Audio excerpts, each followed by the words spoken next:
ঐক্য আমাদের আগামীটাকে মজবুত করে সামনে আমাদের ইসলামী আন্দোলনকে, খেলাফত মজলিসের আন্দোলনকে, ইসলামের সকল দলকে ঐক্যবদ্ধ হয়ে সমস্ত ষড়যন্ত্রের বিরুদ্ধে রুখে দেওয়ার জন্য আল্লাহ তাআলা আমাদের সকলকে তৌফিক দান করুন।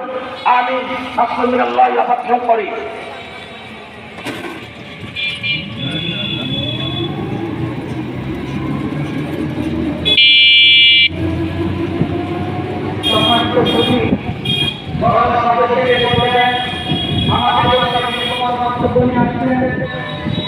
পটুয়াখালী জেলার শ্রেষ্ঠ ইমাম পদকপ্রাপ্ত